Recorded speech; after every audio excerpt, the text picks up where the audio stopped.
It's February 3rd, and this is Carpool Weekly, here to give you the video game news you need to know about from the week that was.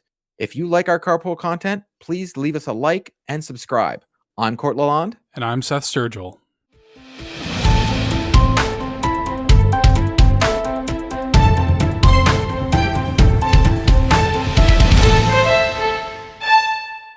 Our first story of the day is Star Wars Jedi Survivor. It has been delayed just over a month, and its new date is now April 28th. It's not that big of a delay, but Vince Zampella had a statement over on Twitter.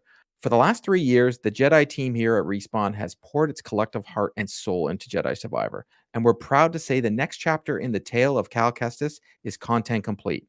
We are now focused entirely on the final stage, bug fixes to enhance performance, stability, polish, and most importantly, the player experience. Jedi Survivor is a direct response to the feedback from our community, delivering expansive destinations to explore, evolved combat and traversal, and of course, the continuation of Cal and BD's story.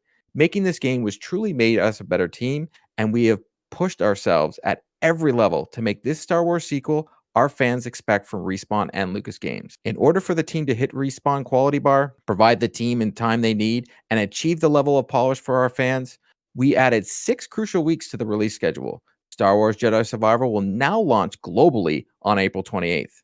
What do you say, Seth? For me, this was crucial. For me, 6 weeks can be huge. I remember reading a story when the first Last of Us came out, where they're like, hey man, this game really came together in the last 6 weeks of development. So let it cook. This game deserves to come out and be everything it needs to be. The first game came out and it had some bugs at launch. So I definitely think that this is going to be a good thing. This is the kind of thing that can take a game from a 9 to a 10, in my opinion. Yeah, I have to agree. Delays are never a bad thing unless the game is just a buggy mess to begin with, or we've seen early alphas that are just like, wow, this game is just shouldn't be coming out. I respect them for doing this. It's I know it must be very hard for these developers to admit when they can't hit a date, and I wish more and more developers would actually do this and just delay it and only put out the game when it's ready. Especially a big franchise like Star Wars, the last thing you want to do is trip over yourself when you release a game like this. Right, and by the way, when they first announced it, we were all like, whoa, that's soon. So, I'm okay with the 6 week delay. It's going to be fine.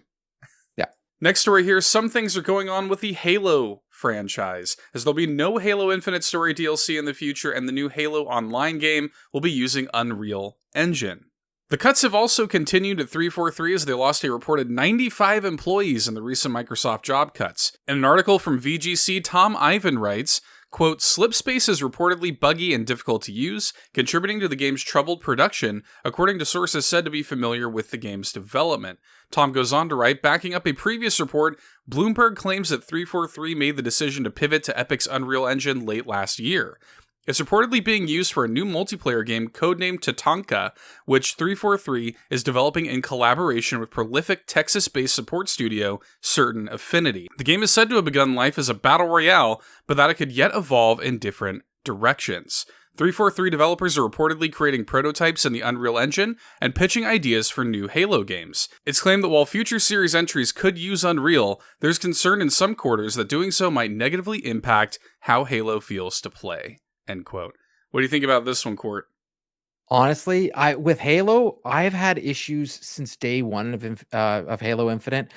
I was lucky enough to get an early access to this game, and I came out of it not loving it so much. Everybody was praising it as the game came out, and I was like, yeah, the multiplayer is fun, but I really don't like the systems that they've had there. And then when I played the single player, I was like, it felt a lot of empty spaces, and I was like, well, I can't wait for story DLC. The fact that they've had to do this huge pivot on that, it kind of scares me for the Halo franchise, but hopefully they can right the ship.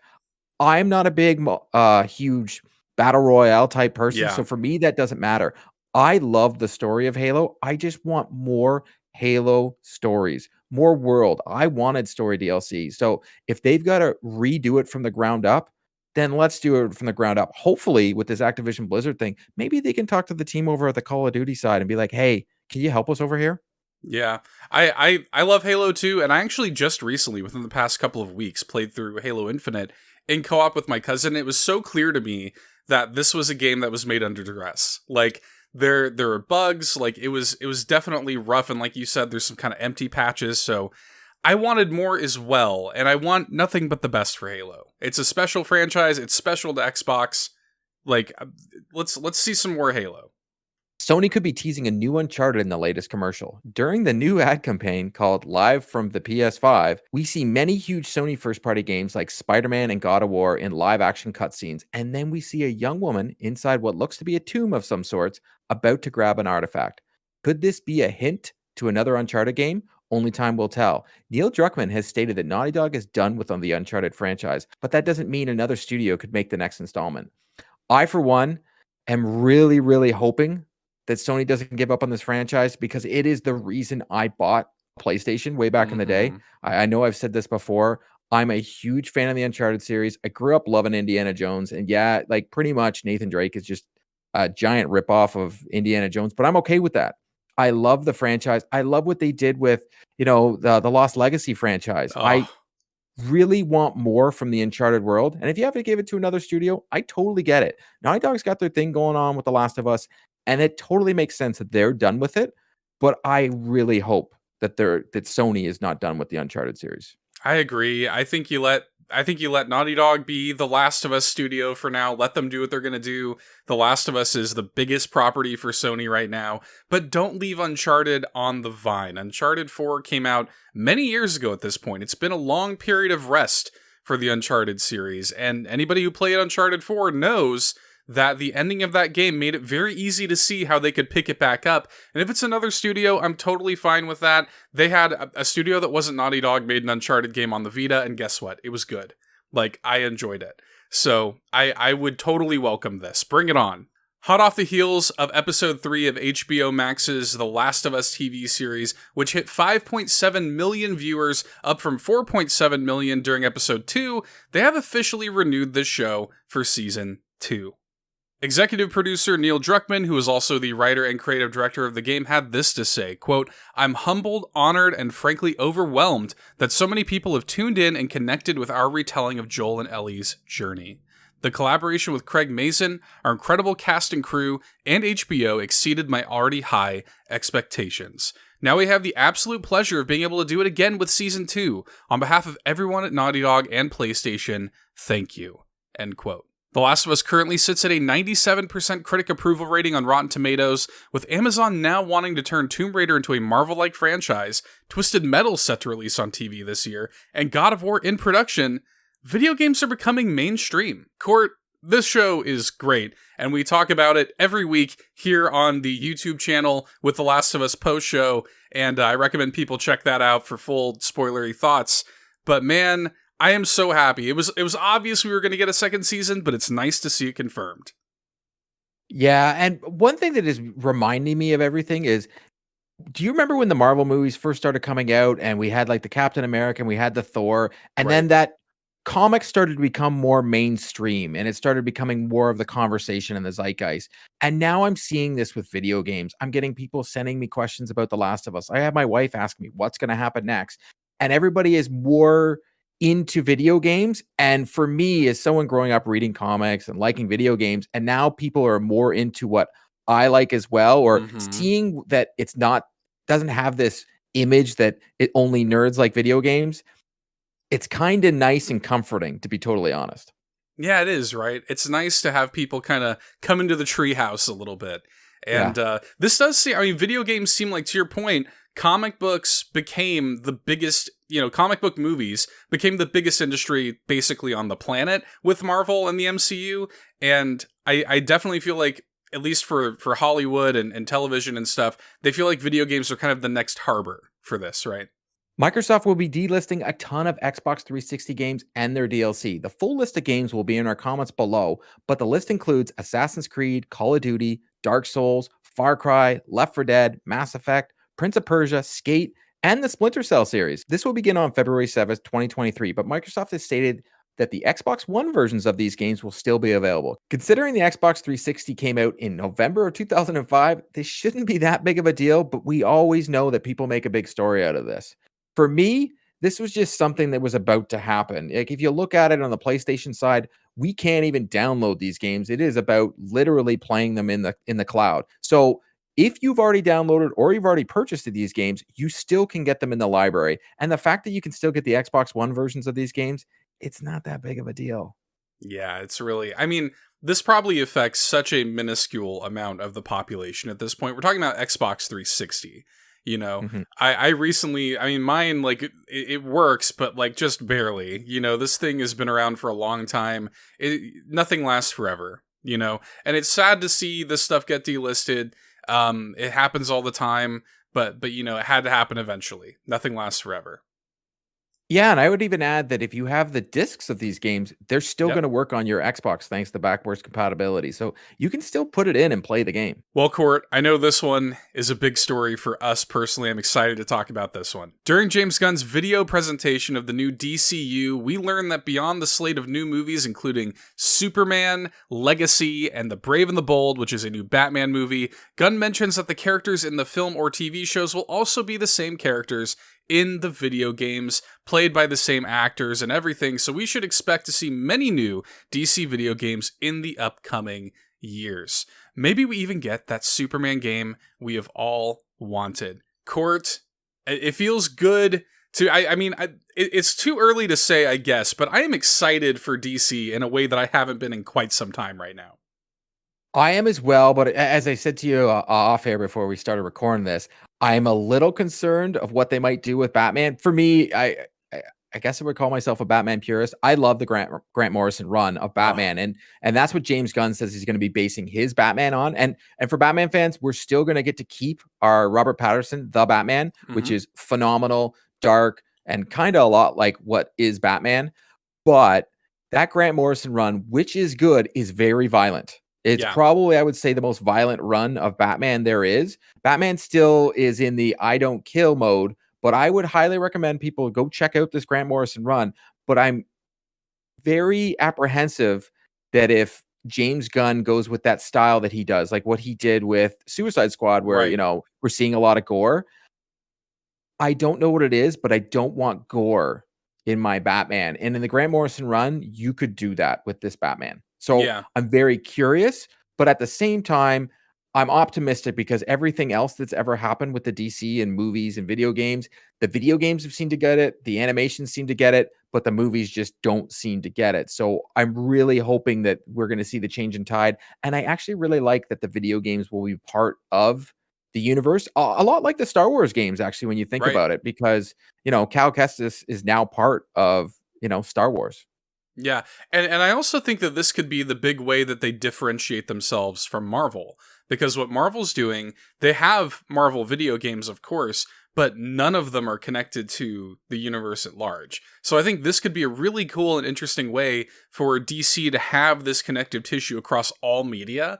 And I think it's great. And I loved that he kind of laid out the groundwork, like, hey, this is what we're doing, this is how we're unifying this content, this is how we're clearly communicating it, and it just feels nice to have some direction with DC. It just, as a DC fan, just makes me happy to hear. And yeah, if you're going to adapt Grant Morrison stuff, I'm all about that. That's my favorite run of Batman. I'm here for it. Hot off the heels of Microsoft removing games, Sony announced that they will remove the PlayStation Plus collection in May of this year. The PlayStation Plus collection comprised of some of Sony's big first-party games, like The Last of Us Remastered, and AAA third-party games like Call of Duty Black Ops 3. So if you haven't claimed these games yet, I would suggest you hop in there right now. All you have to do is even open the PlayStation app and just go in and claim the game. You don't have to download it. We'll have the full list of the games down and below, but it's kind of interesting that, Microsoft does the 360 list, but then PlayStation goes ahead and does this. The PlayStation 5 hasn't been around that long, and neither is the PlayStation Plus collection. So I'm wondering what they're going to do here. My guess is a lot of this has to do with licensing, and then their first party games they'll throw into the collection. What do you think, Seth? Right. Yeah, that makes sense. And this seems like it was a huge perk for PlayStation Plus, so it feels like you have to have some kind of reset. If you're doing this, the question is why. But our top story of the week is that apparently Sony, Nintendo, and Xbox will not be at E3 2023. Microsoft has already announced its summer showcase, which will be held the same week as E3. In fact, it's probably going to be like literally across the street from E3. An article written by Kat Bailey from IGN says E3's first physical event in 4 years was supposed to be a triumphant return for the trade show, an opportunity to recapture some of the excitement of past conventions, which historically have been major showcase events for the games industry. However, it appears that when E3 2023 hits the Los Angeles Convention Center in June, it will be without 3 of its most important draws. IGN has heard from multiple knowledgeable sources that Xbox, Sony, and Nintendo won't be a part of E3 2023 or have a presence on the LA Convention Center show floor. This information comes off the heels of Xbox's announcement last week that it would be returning to LA for its annual summer showcase while declining to confirm whether it would be part of the show itself. Speaking with IGN last week, Xbox CEO Phil Spencer said the platform holder is timing its release with E3 at a moment, quote, convenient for press and even consumers, end quote, at the event, meaning it's likely to roughly align with the event itself. Spencer also stressed Xbox's public support for E3 and the Entertainment Software Association, the ESA. However, IGN understands that Xbox won't have a booth on the show floor. Court, what do you make of this one? Well, to be honest, I think that the pandemic destroyed E3 a long time ago. We were seeing the trend away from E3, and I think a lot of it had to start even when Nintendo stopped being there. Sure. Like Nintendo would start doing their directs. They were still on the show floor, but their directs spoke to everyone and people like them. And I'm sure people found out Nintendo didn't have to spend as much money if they were just doing directs. So for me, this is a no-brainer. I don't see a reason why you wouldn't do this for these companies. First of all, the way we consume is totally different from back in the day. These huge ad campaigns and what they're doing, that doesn't speak to everybody anymore. You can easily just put out a blog post and then a trailer for a whole bunch of games, and you're still captivating the audience that you're looking for. I'm actually confused even just recently about that PlayStation ad campaign that they're running right now.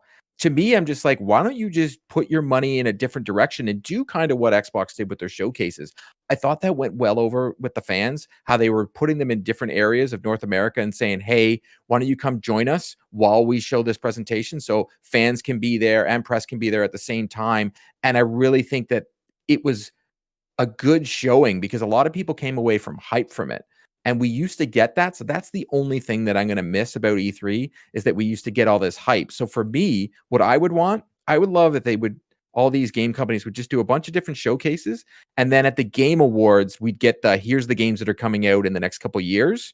But all the showcases we get throughout the year are here's the games coming out in the next 6 months or the next 3 months, just like Nintendo does. Yeah, I think that'd be great. And I think you're right. And don't get me wrong, I love E3. I love what E3 used to represent. It was like Gamer Christmas in June. You know what I mean? Like, I love it as much as the next guy. But it does have to evolve. And not only did we have the pandemic hit E3 hard, but we had the ESA hacks happen as well. So media and journalists are also kind of trepidatious about E3 in general. So you can't really blame everybody from wanting to like kind of steer away from it, as sad, as unfortunate as it is. I'm going to be really interested to see what E3 2023 looks like without the big 3 there. It's going to be a very interesting summer, I feel like. Well, that's been another week of Carpool Weekly. Hope to see you next week.